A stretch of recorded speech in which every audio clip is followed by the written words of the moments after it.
Greetings, Mega Man fans, and welcome to another LPA. Yeah, I know, it's a Tuesday, not a Monday. I've decided to change up my schedule a little because of the fact that that previous schedule was much too taxing. Anyway, the year is 20XX AD. Mega Man has defeated the evil Dr. Wily time and time again. It's thanks to him that the world is able to enjoy such a time of peace. Dr. Wily has not been heard from in years, and yet a new threat looms over the horizon. And to turn the city red. Robots begin attacking the city! Could this be Dr. Wily yet again? Yes, of course it is. It's always Wily. Come on. What's happening? Robots are attacking the city, we just learned this.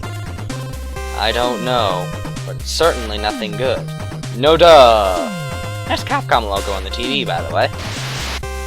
My metal brothers and sisters, we are more than mere tools for the humans. Why should they control us? What's to stop us from having free will? We must rise up, and together we will take back the world for ourselves. If you humans try to oppose us, you will be destroyed. Oh no. I'll say, he went worse than Justice Man. You don't do that. Proto Man, what do you think you're doing? Reenacting the plot of Mega Man 5. Why is this happening?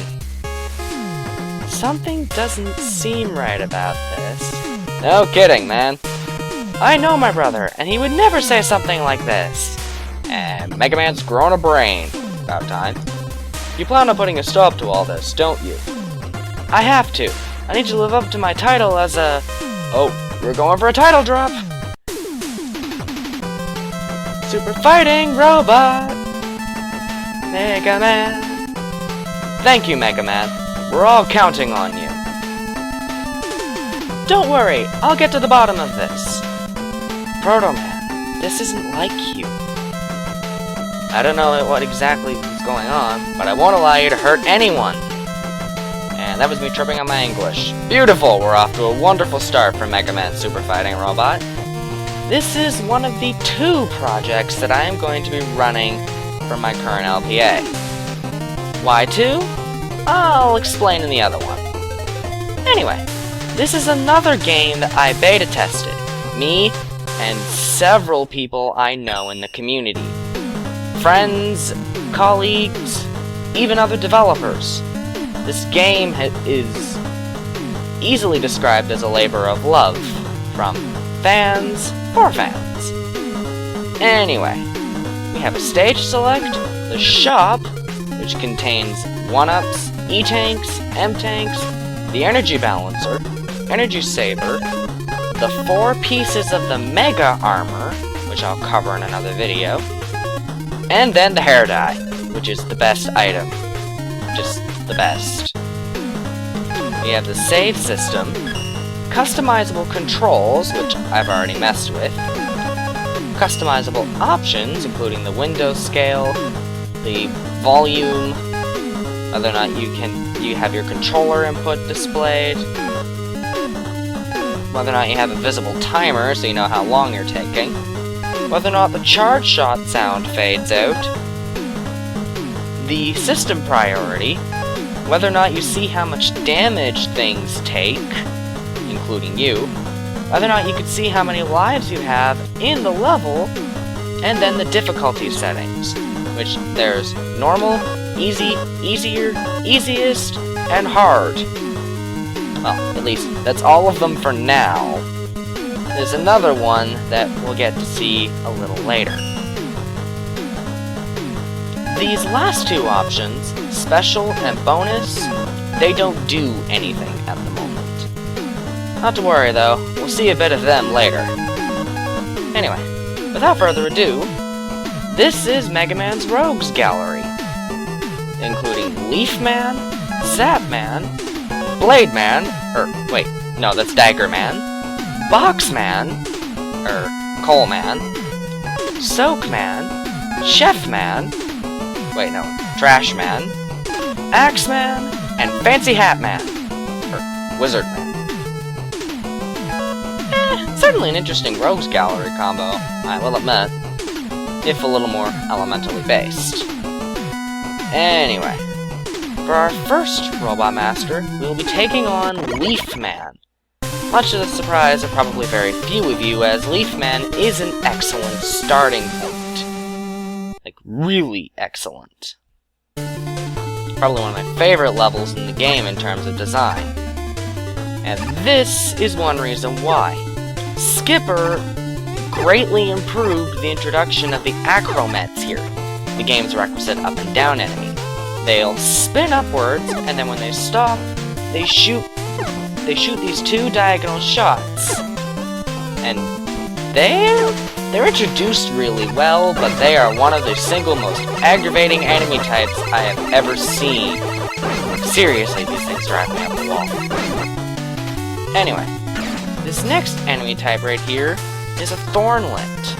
It has a lot of range to its attacks, but it dies fairly easily.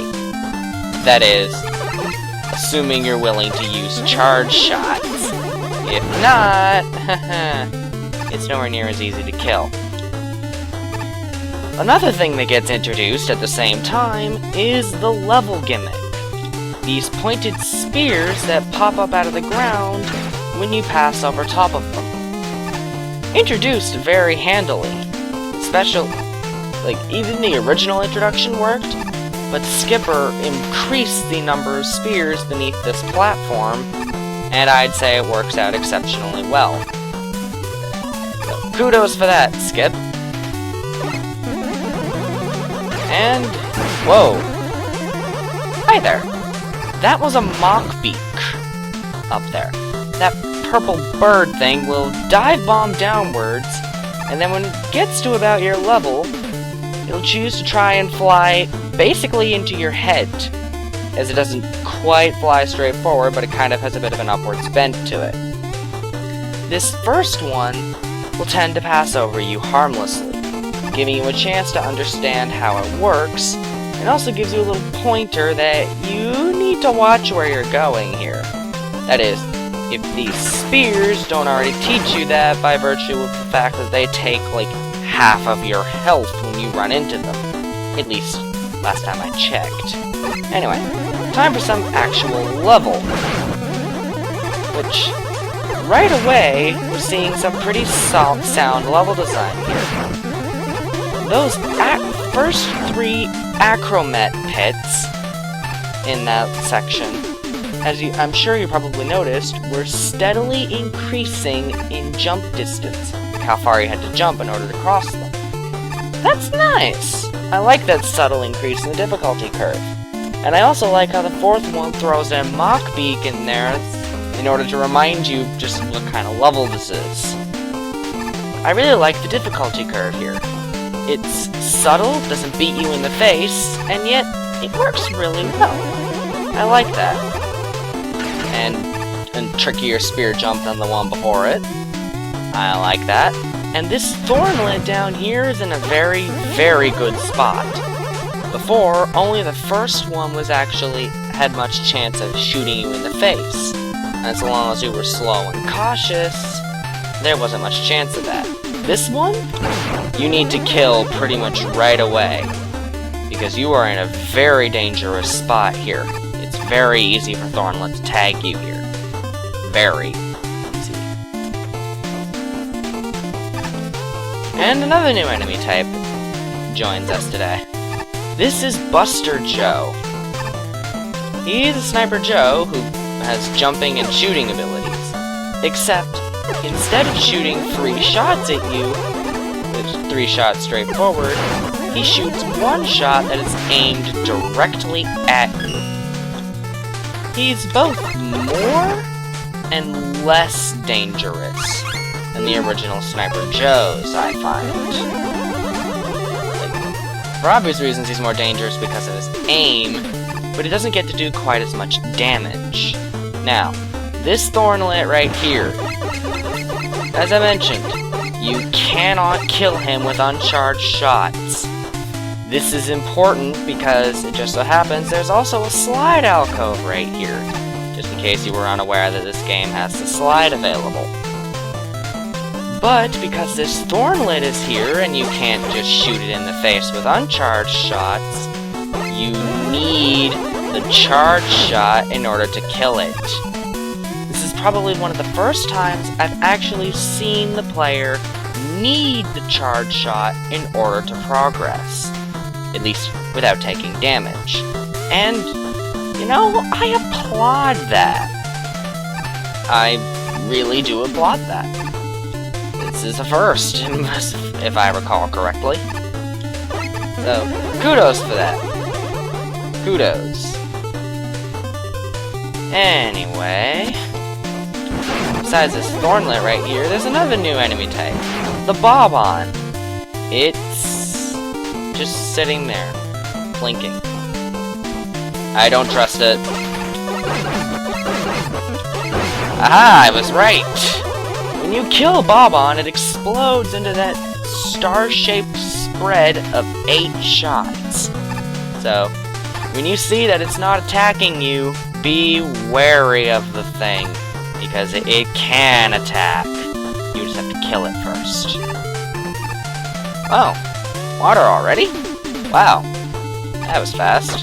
Yeah, water already. We all know how this works. And Buster Joe and Bob-on.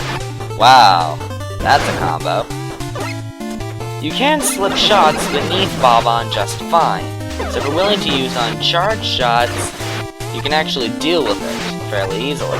Good thing, because this Bob-on here is kind of a trap. Just kind of. And yeah, we're going to encounter quite a few Bob-ons that it's really not a good idea to kill. If you do use charge shots and kill a Bob-on though, as long as you play your cards right, you should still be able to escape relatively unscathed. Relatively. And this screw cache right here, if you haven't already been using it, is a good spot to throw out Rush Coil. And already I have 142 screws. Off to a wonderful start in terms of greed. Anyway, right here is another new enemy type. The Gabule Type C. It's a pretty standard Gabule. Speeds up when you're on the same level as it. Which in fact, this little divot right here lets you see that just fine without it actually attacking you. And if you shoot it in the face, instead of taking damage, it'll just freeze. It's, like I said, it's a standard Gabule. What isn't quite standard is the metals that are in this game. They do have the same general function, but they take one extra hit compared to normal. And this is to an attacker. Shoots normally most of the time, shooting up and down when it pops its mouth open. But when it gets close to you, it increases the rate of fire in an effort to hit you in the face. It's a little nasty. And in this section here, it likes to get combined with Gabules for a fairly impressive combo, even if it doesn't get much use. And that's a tight jump. Although if you do mess it up, spears are there, so you can fall towards those and take a hit and still be alive to try again. Which is nice. I like how it isn't just instant death, all of it. And that was a relatively easy to attack to dispatch, and that was a Met, and that's a Thornlet. And Buster Joe ends this particular room. This is the only actual water room in the stage, besides that brief introduction to it earlier. And, well, it's pretty decent. And Citrus Quack, aka Lemon Duck Flower. Yes, really. This is one of the silliest things I've ever seen, and I love it. It spits explosive lemons at you, and when it gets low on health, it starts shooting shots at you from its eye. I've heard, and don't quote me on this, that the lemon duck flower originally came to being after it got drawn on someone's windshield in the middle of yes, beautiful. In the middle of winter. Oh, extra life. That's awful. But that's what I've heard, don't quote me on it. Unless Mr. Weird Guy comes out and confirms it for me, in which case, then yes, you can quote me on it. Anyway. This Bob-on right here looks like it's a trap, but it really isn't. You shouldn't kill it. Also kill Thornlet, because obviously. As you can see, we're getting a fair amount of use of Bob-on, and oh, hi, Mockbeak and Acromet. And Bob-on again, and oh gosh, Buster Joe, too? Yikes. How many different enemies did we just see in one room? Like, one screen, even? And that was another Mockbeak. Yeah, at the moment, those things aren't too threatening. Wow, though, that was just like rapid fire back there.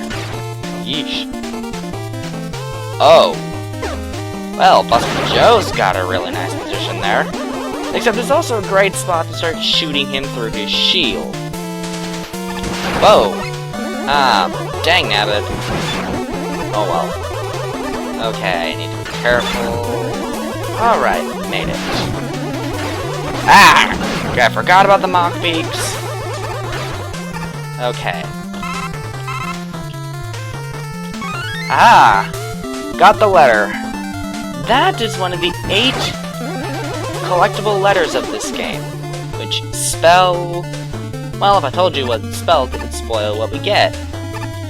And I'm not falling for the Bob-on trap, thank you very much.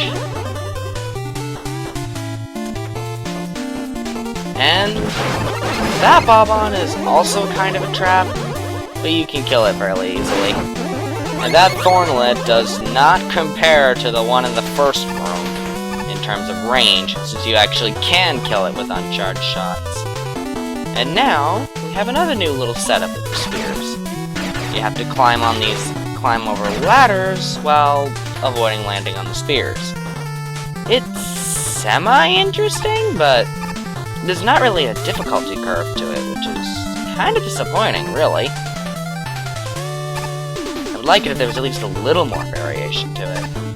And anyway, nice try camouflaging yourself there, Thornlet, but no dice.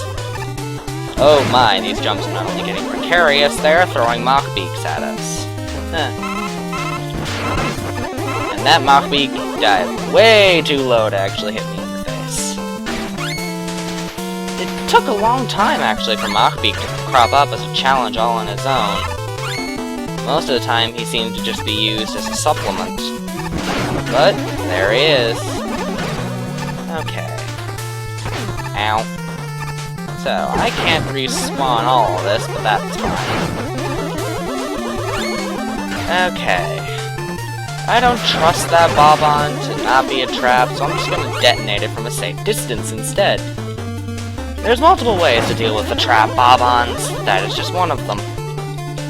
And, interestingly enough, in at least one version of this level, there were some pretty viciously placed spears. A leftover from an attempt to add another gimmick to the level. Unfortunately, though, those vicious spears didn't pop up. And with that, we're done the level. Wow! There's a lot to go over here, isn't there? I think one of the best ways to describe Leafman's level is challenging and tricky, kind of like what you'd expect for a Robot Master stage, but at the same time, fairly easy, and honestly, a lot of its beginning stuff feels like it teaches you a lot of not just how this level works, but how this game works. This is clearly meant to be the first stage the player actually challenges. The spears are a very simple main gimmick. The slide and the charge shot both get forced uses here. Water, one of the primary Mega Man gimmicks, is given a brief intro here. And then, of course, there's also just the number of general Mega Man enemies that we saw pop up. Which, you know, I don't mind that.